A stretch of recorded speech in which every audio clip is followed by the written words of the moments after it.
Personal finance opinions YouTube channel में एक और इंटरेस्टिंग वीडियो में आपको खुशामदीद। पाकिस्तान स्टॉक मार्केट में मुख्तलिफ कंपनीज़ के रिजल्ट्स के हवाले से बोर्ड मीटिंग्स की अनाउंसमेंट का सिलसिला फिर से शुरू हो चुका है फॉर द पीरियड एंडिंग 30 सितंबर 2024। और इसमें कुछ कंपनीज़ का ये पहले क्वार्टर का रिजल्ट है और कुछ कंपनीज़ के केस में ये थर्ड क्वार्टर का रिजल्ट है, डिपेंडिंग के किसी कंपनी का जो ईयर एंड होता है वो जून में होता है और कुछ कंपनीज़ का दिसंबर में होता है। तो इस हफ्ते के दौरान काफ़ी सारी मीटिंग्स हैं, 14 से लेकर 18 अक्टूबर 2024 के बीच में, और 7 बड़ी कंपनीज़ की बोर्ड मीटिंग्स के हवाले से इस वीडियो में बात की जाएगी कि जिन पे बहैसियत लॉन्ग टर्म इन्वेस्टर या वैल्यू इन्वेस्टर बहुत सारे इन्वेस्टर्स की नज़र।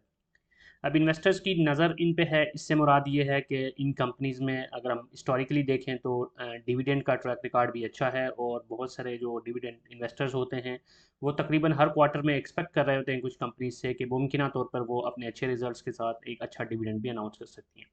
साथ साथ डिविडेंड की अनाउंसमेंट ना भी की जाए तो एटलीस्ट जो लॉन्ग टर्म इन्वेस्टर होते हैं किसी कंपनी में, तो वो इस चीज़ को भी देख रहे होते हैं कि कंपनी की प्रॉफिटेबिलिटी, उनका जो ग्रॉस प्रॉफिट है, नेट प्रॉफिट है, और जो दीगर मुख्तलिफ फाइनेंशियल्स हैं वो किस तरह से चेंज हो रहे हैं या किस तरह से इम्प्रूव हो रहे हैं। तो ये सारी चीज़ें आज की इस वीडियो में डिस्कस की जाएंगी इन 7 कंपनीज़ के हवाले से।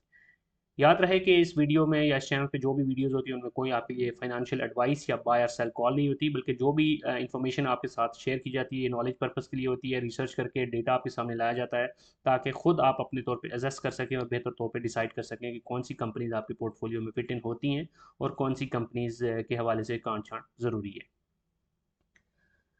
अब इस लिस्ट में जो पहली कंपनी है वो एंग्रो फर्टिलाइज़र है, और 14 अक्टूबर यानी मंडे को इसके क्वार्टर 3 के रिजल्ट्स की अनाउंसमेंट के हवाले से बोर्ड मीटिंग स्केजुअल्ड है।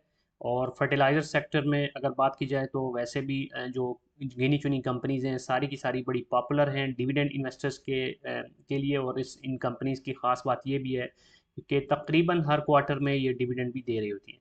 अब यहाँ पर इस वीडियो में आप देखेंगे कि कुछ कंपनीज़ के केस में जो बैकग्राउंड है वो आपको ग्रीन, लाइट ग्रीन नज़र आ रहा होगा, और कुछ केसेस में ऑरेंज नज़र आएगा। तो बेसिकली जो कंपनीज शरिया कंप्लाइंट इंडेक्स का हिस्सा हैं उनके लिए मैं लाइट ग्रीन कलर यूज़ करता हूँ, और जो शरिया कंप्लाइंट इंडेक्स का हिस्सा नहीं है उनके लिए आपको ऑरेंज कलर नज़र आएगा। इसके अलावा रिज़ल्ट टाइप के अंदर इसका Q3 का रिज़ल्ट मैंने मेंशन किया, और उसको मैंने ग्रीन कलर में इसलिए शो किया है कि वो कंपनी जो कि हिस्टोरिकली देखें तो तकरीबन हर क्वार्टर में डिविडेंड दे रही होती हैं, और इस क्वार्टर के रिज़ल्ट के साथ भी अगर आप डिविडेंड जो एक्सपेक्ट कर सकते हैं तो उस केस में मैंने इसको ग्रीन किया है, अदरवाइज़ इसको मैंने नॉर्मल ब्लैक कलर में रखा है। तो अब इस कंपनी के केस में आप देख सकते हैं कि Q3 के रिजल्ट को मैंने ग्रीन कलर में इसलिए शो किया है कि मेरी जो पर्सनल ऑब्जर्वेशन है इस कंपनी के हवाले से उसके मुताबिक इस रिजल्ट के साथ भी ये एक निस्बतन बेहतर डिविडेंड अनाउंस कर सकती है। इंटरम डिविडेंड की बात की जाए तो इससे पहले जो 2 क्वार्टर के रिजल्ट यानी हाफ ईयरली रिजल्ट के साथ कुल मिला के ये 11 रुपये का डिविडेंड अपने शेयर होल्डर्स को दे चुकी है, जो कि अच्छा डिविडेंड बनता है। और अनकंसोलिडेटेड ईपीएस की बात की जाए टिल द लास्ट क्वार्टर तो इसकी बनती है 8.88। अब पिछले साल की जो सेम पीरियड में बात की जाए, यानी पिछले साल के पहले 2 क्वार्टर्स में जो इसकी अनकंसोलिडेटेड ईपीएस थी वो थी 6 रुपये 4 पैसे। तो there is a good improvement in the EPS of this company. अब जो लास्ट इसकी अनकंसोलिडेटेड एनुअल ईपीएस थी वो थी 19 रुपये 23 पैसे, और जो इसने पे आउट दिया था लास्ट ईयर वो था 11 रुपये 54 पैसे का। और अगर डिविडेंड यील्ड की बात की जाए तो इसकी जो डिविडेंड यील्ड बनती है based on the current share price of 198.16, वो ट्रेलिंग 12 मंथ की वो है 15.04%। अब इसके बाद जो दूसरी कंपनी है इस लिस्ट में वो है पाकिस्तान ऑयल फील्ड्स लिमिटेड, जो कि oil and gas exploration sector की एक जानी पहचानी कंपनी है। और इसकी जो बोर्ड मीटिंग है वो 18 अक्टूबर को यानी फ्राइडे को होगी, और ये इसके Q1 का रिजल्ट होगा क्योंकि जून में इसका ऑलरेडी ईयर एंड हो चुका है। यहाँ पर इंटरम पे आउट या इंटरम ईपीएस अप्लीकेबल नहीं है क्योंकि ये पहला क्वार्टरली रिजल्ट होगा इस फाइनेंशियल ईयर के लिए इस कंपनी का। लेकिन पिछले साल की अगर आप एनुअल ईपीएस देखें इसकी अनकॉन्सोलिडेटेड तो वो थी 137 रुपये 93 पैसे, जबकि इसका जो पे आउट था वो था 95 रुपये का कुल मिला के। इसने 2 दफ़ा डिविडेंड दिया था। और अगर डिविडेंड यील्ड की बात करें तो इसकी बड़ी शानदार डिविडेंड यील्ड बनती है 19.39%। और प्राइस अगर हम देखें इसकी करंट तो वो है 608.2 यानी 608 रुपये 20 पैसे। अब अगर टिपिकली हम देखें तो ये company most of the time half yearly और ईयरली रिजल्ट्स के साथ डिविडेंड दे रही होती है। तो अभी जो इसका रिजल्ट है ये Q1 का है, यही वजह है कि इसका जो रिजल्ट की टाइप है Q1, उसके को मैंने ग्रीन कलर में शो नहीं किया, क्योंकि चांसेस यही हैं कि ये सेकेंड क्वार्टर के रिजल्ट के साथ ही एक डिविडेंड दे सकती है। बहरहाल ये कोई 100% बात नहीं होती, कंपनीज बाज़ औक़ात अपना जो एक हिस्टोरिकल ट्रजेक्ट्री होती है उसे हटकर भी डिविडेंड अनाउंस कर सकती हैं, और इसके वाइस वर्सा भी हो सकता है। अब इसके बाद जो तीसरी कंपनी है इस लिस्ट में वो बैंकिंग सेक्टर में से है, हबीब बैंक लिमिटेड HPL, जिसकी 15 अक्टूबर को यानी ट्यूसडे को थर्ड क्वार्टर के रिजल्ट के हवाले से बोर्ड मीटिंग है। और यहाँ पर मैंने इसको ग्रीन कलर में इसका रिजल्ट मेंशन किया है, क्योंकि ये भी उन कंपनीज में शुमार होती है जो पिछले काफ़ी अर्से से हिस्टोरिकली देखें तो तकरीबन हर क्वार्टर के साथ डिविडेंड दे रही होती हैं, इसलिए you can very much expect a dividend with this result. अब इसके अगर इंटरम पे आउट की बात करें तो दो क्वार्टर के रिजल्ट के साथ ये 8 रुपये दे चुकी है, जबकि ईपीएस की बात करें तो दो क्वार्टर्स का जो अनकॉन्सोलिडेटेड ईपीएस इसकी बनती है वो है 19 रुपये 53 पैसे। सेम पीरियड लास्ट ईयर यानी पिछले साल के जो हाफ ईयरली रिजल्ट्स थे उसके साथ जो इसकी ईपीएस थी वो थी 18 रुपये 89 पैसे। तो ईपीएस में बहरहाल अभी भी इसके इजाफा ही हमें देखने को नजर आया इस साल के पहले दो क्वार्टर्स में। अब ईपीएस बैंकिंग सेक्टर की जो है वो जहाँ तक अगर अब पाकिस्तान की इकानमी को देखा जाए, इंटरेस्ट रेट के जो कट्स आ रहे हैं उसको देखा जाए, तो मुमकिन तौर पे अब आने वाले क्वार्टर्स में या आने वाले जब तक कि ये इंटरेस्ट रेट का साइकिल ऐसे ही रहता है और इंटरेस्ट रेट नीचे गिरता रहता है, तो बैंकिंग सेक्टर की जो अर्निंग्स हैं वो थोड़ा सा आपको डिक्लाइन होती हुई भी नज़र आ सकती हैं। तो इस चीज़ को भी आप अपने जहन में रखिएगा।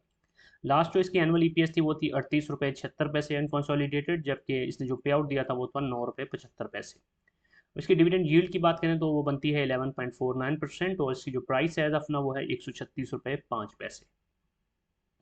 अब जो चौथी कंपनी है इस लिस्ट में वो है EPQL, पावर जनरेशन सेक्टर में से। और पावर सेक्टर वैसे भी काफ़ी स्ट्रेस का शिकार है पिछले कुछ अरसे से। 5 IPPs का जिस तरह कॉन्ट्रैक्ट प्रीमेच्योरली एक्सपायर किया गया, और उसके अलावा भी जो बाकी कंपनीज़ हैं उनके साथ भी मुमकिन तौर पर जो उनके कैपेसिटी पेमेंट के हवाले से कॉन्ट्रैक्ट्स हैं वो रिवाइज़ हो सकते हैं।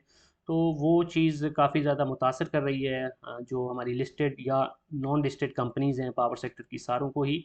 और एक थोड़ा सा इबहम की सी सूरत हाल है इन्वेस्टर्स के जहन में भी। लेकिन बहरहाल EPQL उस लिस्ट में नहीं थी। और अभी की अगर बात की जाए तो 14 अक्टूबर को यानी मंडे को इसकी बोर्ड मीटिंग है for the third quarter result. और अगर इससे पहले इंटरिम बात की जाए तो 3.5 रुपये का डिविडेंड इसने दिया है। अब तक के जो हाफ ईयरली रिजल्ट्स हैं उसमें जो इसकी ईपीएस थी अनकॉन्सोलिडेटेड वो थी 4 रुपये 97 पैसे। पिछले साल के हाफ ईयरली रिजल्ट के मुताबिक इसकी जो ईपीएस थी वो थी 3 रुपये 77 पैसे। तो ईपीएस में बहरहाल इसके इजाफा हुआ है। लास्ट एनुअल ईपीएस इसकी थी 7 रुपये 76 पैसे, और जो इसने पे आउट दिया था वो था 5 रुपये का। इसकी डिविडेंड यील्ड बहुत ही शानदार बनती है 24.91%, which is very much extraordinary. और इसकी जो प्राइस है करंटली वो है 25 रुपये 14 पैसे। तो पावर सेक्टर के अंदर जिन लोगों ने इन्वेस्टमेंट की वो उनको सबसे ज़्यादा जो इसमें फैसिनेटिंग चीज़ और अट्रैक्टिव चीज़ लगती थी वो थी यही कि इनके जो पे आउट्स हैं वो बहुत ही शानदार रहे हैं तकरीबन सारी पावर सेक्टर की कंपनीज़ के।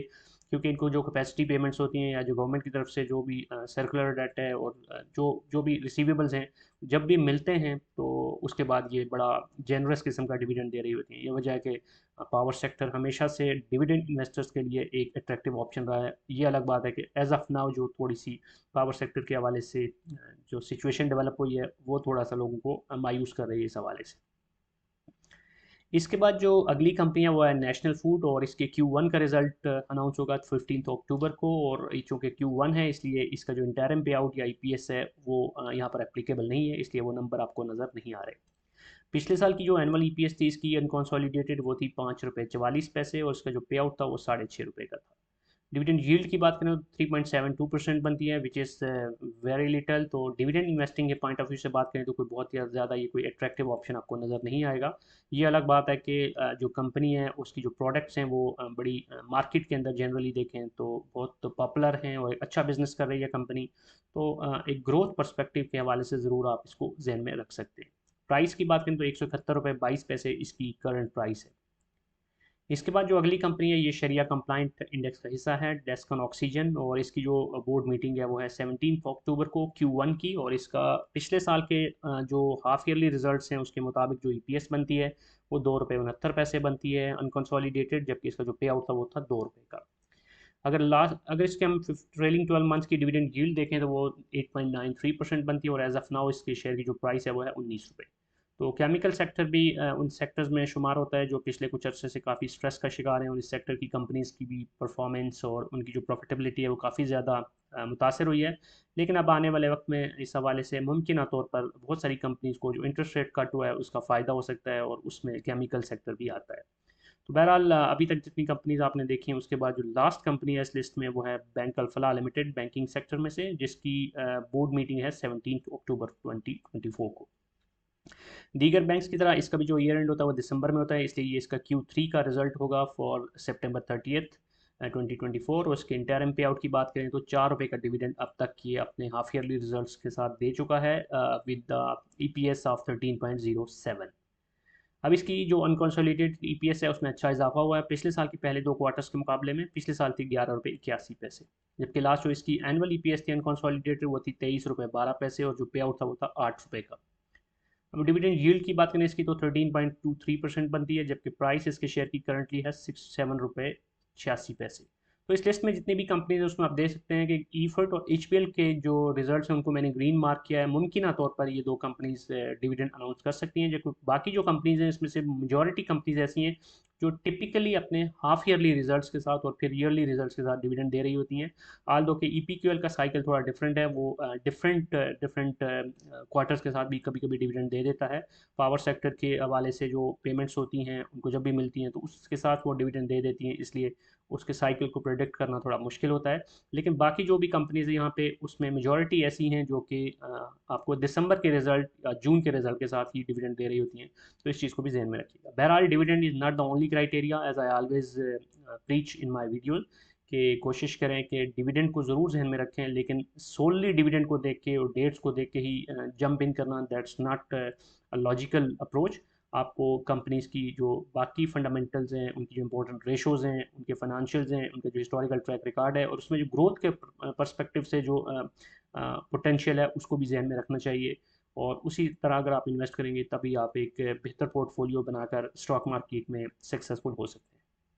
बहरहाल let's see in the upcoming week कि अब ये जो कंपनीज हैं इनके रिजल्ट्स किस तरह के आते हैं, और साथ साथ अब आने वाले दिनों में और भी कंपनीज के रिजल्ट्स के अनाउंसमेंट का सिलसिला शुरू हो जाएगा। इसलिए चैनल को सब्सक्राइब करना, वीडियो को लाइक करना मत भूलिएगा, ताकि उन कंपनीज के हवाले से, उनके रिजल्ट्स के हवाले से भी जो जो इन्फॉर्मेशन आएगी वो भी आपके साथ वीडियोज़ की सूरत में शेयर की जाती रहेगी। आज की वीडियो को यहीं कंक्लूड करते हैं। कोई भी क्वेश्चन है या फीडबैक है तो आप कमेंट सेक्शन में लिख सकते हैं। Thank you very much.